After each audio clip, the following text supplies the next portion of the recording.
ไม่ส่งไว้ก็เขาตั้งเสียงนะครับเนาะด้วยก็ตัวเสียตั้งเสียงนะครับเราติดเข้ามาด้วยใน YouTube นะครับเนาะครับเมื่อในก็ติมีลอง iPhone แล้วก็ iPad นะครับเนาะแล้วก็ลองเทคนิคที่ออดนะครับเนาะมาเราในพี่น้องเขานะครับเนาะเอาค่ะเข้ามาด้วยรุ่น iPhone ว่า iPad ว่านะครับเนาะเพราะว่าเขาขาดติดกับซื้อเครื่องมือสองว่าเจอในนะครับเนาะอันลำลองที่สุดก็พวกเป็นมือสองนะครับเนาะตั้งอย่างมังเมียวนะครับเนาะว่าอันเลยมันอันเลยมันไกวนะครับเนาะเขาขาดด้วยก็ด้วยอะไรอยู่นะครับเนาะแล้วก็อันในเมื่อในก็ดีมาด้วยว่าเขาดีจะด้วยตีลำลองในที่เป็นมาตรฐานมันนะครับเนาะเพราะว่าเขากับซื้อมือสองนะครับเนาะย้อนบอกว่าเปิ่นใจมาถึงอันนะครับเนาะมันเต็มใจมือหนึ่งนะครับเนาะเอาครับผมจะอันมาในก็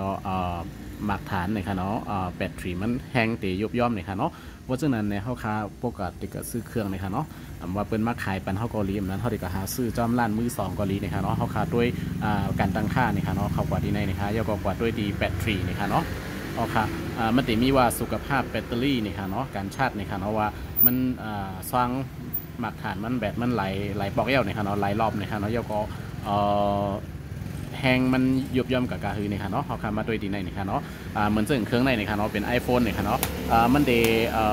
ให้เฮาหันไรกันซื้อว่าเหลือ 87% นี่ค่ะเนาะเหมือนซึ่งว่าแบตมือมันออกมาอันใหม่มันนี่ค่ะเนาะมันเดมีหูปากเต็มนี่ค่ะเนาะหูปากเต็ม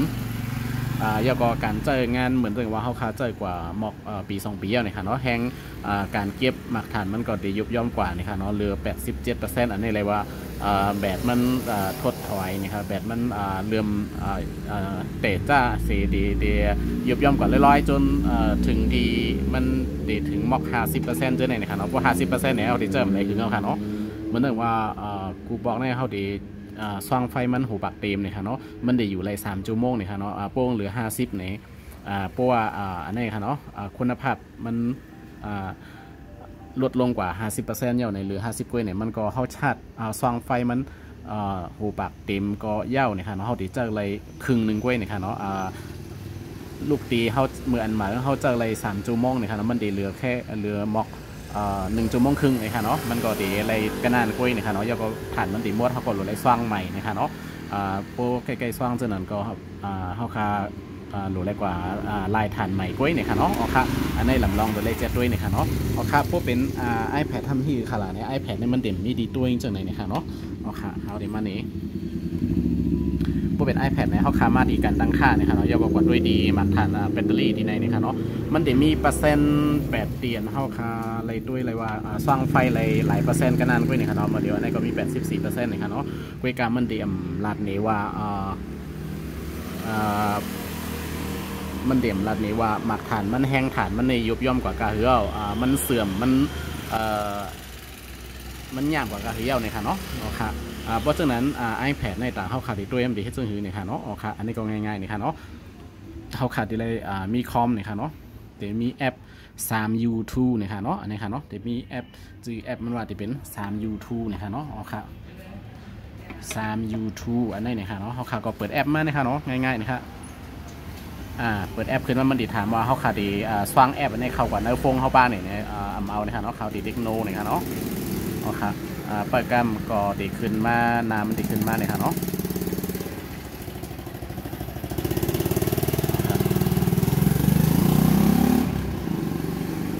เครื่องมันดีถึงอีกหนึ่ง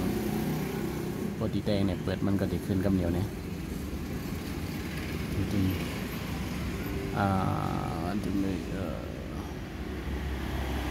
เชิงด้วยกดเด็ก yes ก็ไรเนี่ยค่ะเนาะเอาค่ะมันดิขึ้นมาเป็นหน้าซึ่งไหนนะคะเนาะจือมันก็จะเป็น3U2 เนี่ยค่ะเนาะเขาค่ะก็ดีเลยเอาสายมาเสียบนะคะเนาะสายเนี่ยต้องดีเลยเป็นสายแต่เนี่ยค่ะเนาะพวกสายกรอบในเตรียมไรเนี่ยค่ะเนาะสายกรอบปีเนี่ยค่ะเนาะพวกเป็นสายแต่เนี่ยดีไรเนี่ยค่ะเนาะอันนี้เขาค่ะเสียบเข้ากว่านี่ค่ะเนาะโอเคดีในก็เข้าค่ะดีเลยว่ามันใจมือข้อมอันนี้เนี่ยค่ะเนาะเปิ้นเตรียมลักเอาข้อมูลเฮาเนี่ยค่ะเนาะในเครื่องเนี่ยค่ะเนาะเฮามันใจข้อมันเนี่ยค่ะเนาะเฮาค่ะก็เด็กดีว่าเชื่อถืออันนั้นก็ trust เนี่ยค่ะเนาะโอเคเขาก็เปิดปันขว้างตาดีให้ข้อมาแน่นี่ค่ะเนาะเข้าถึงiPad เท่าไรนี่ค่ะเนาะนะครับมันก็ดีหาข้อมูลมันกล้ามนี่ค่ะเนาะนะครับไปด้วยนี่ค่ะเนาะนี่ค่ะเนาะอันนี้มันก็ดีขึ้นมาเกี่ยวกับข้อมูล iPad ที่เขาเสียบอยู่มาเลี้ยวในนี่ค่ะเนาะเนี่ยมันดีขึ้นมาเป็นiPad อีซังนี่ค่ะเนาะiCloud เสริมซึ่งในมันดีระดับหมดนี่ค่ะเนาะอันนี้ก็ iCloud นี่ค่ะเนาะเดี๋ยวก็ดีในนี่ค่ะเนาะเนี่ยแบตเตอรี่ไลฟ์นี่ค่ะเนาะอันนี้ แห้งแบตมันไปลู่แล้วแห้งนะคะเนาะเหลืออยู่ 90% นะคะเนาะอันนี้เกี่ยวกับดีแห้งที่เขาสร้างว่ามีกระหือนะคะเนาะอันนี้ที่เขาสร้างไว้มันมี84นะคะเนาะเพื่อการอันนี้ลองลู่ซุ้มลองลู่แล้วของหมักผ่านนะคะเนาะมือมันมาใหม่ๆหูปากเต็มนะคะเนาะลดเหลือ 90% นะคะเนาะโอเคอันนี้เลยว่าแบตมันตึกรีอยู่นะคะเนาะเพราะว่ามันเหลือมอกเท70 ลงเตอร์นะคะเนาะเปิ้นเดถูกรีกับลายฐานใหม่เอ้านะคะเนาะโอเคเพราะว่ามันตึกมี80ขึ้นเหนือถึงปากในมันก็ยังตึกใจไหลหลีอยู่นะคะเนาะไปยบย่อมแห้งนะคะเนาะเขาขาดถูกรีเลือกซื้อ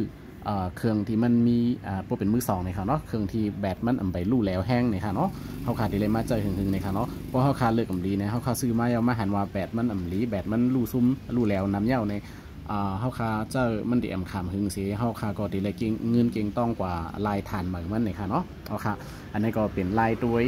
หมักฐานของ iPad นะคะเนาะแล้วก็อันนี้ค่ะนะมันจะมีลองลู่ซูมลองแบตเตอรี่ไลฟ์นะคะเนาะเหลือ 90% นะคะเนาะแล้วก็จะมีcharge time นะคะเนาะว่าเฮา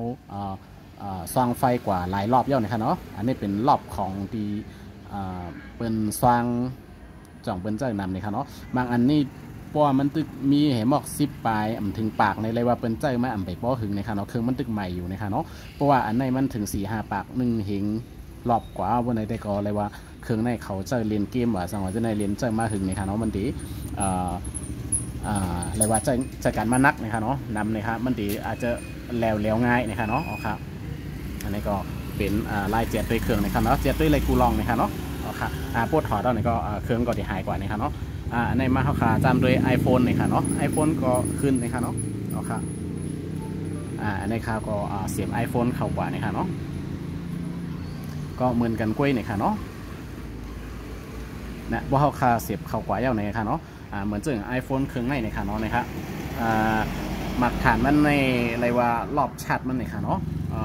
สว่างกว่าปกติเต็มเฮงปอนี่ค่ะเนาะนี่ค่ะเนาะรอบมันในใจว่าเฮาเสียบ1 ปอกมันนับ1 ปอกนะคะนะมันจะมีรอบของมันว่าพอเฮาเสียบถึง100%เต็มปากเมื่อไหร่มันต้องได้นับ1 ปอกซึ่งนั้นใครอยู่เนาะอันนี้ก็ป้อมันเจอหลีใจว่าเสียบกัมแฮถอดออกแฮเสียบกัมถอดออกนับ1 ปอก1 ปอกซึ่งนั้นใจนะคะเนาะมันจะมีลายนับของมันทางกล้วยมันนะคะเนาะค่ะอันนี้ก็เลยว่าเจอการส่องไฟมาหลายปอกนำเหมือนกันนะคะเนาะ7 ปากปลายนะคะแล้วก็หมักฐานมันลองรูซุ่มเหลืออยู่86% เลยค่ะเนาะอ๋อค่ะมันดีเจ็ดในด้านหมดนะคะเนาะว่าเฮ็ดออกมาเมื่อแล้วแล้วก็จ่องมีประกันนะคะเนาะมีวารันตีนะคะเนาะมาขามซื้อไหนนะคะเนาะแล้วก็เป็น iPhone รุ่นสั่งซื้อไหนมันเด็กขึ้นมาหนีหมดนะคะเนาะอ๋อค่ะมันได้ก็ตีมีก็ได้นะคะเนาะเหมือนสุ่มกูก็กูก้นนะคะเนาะอ๋อค่ะ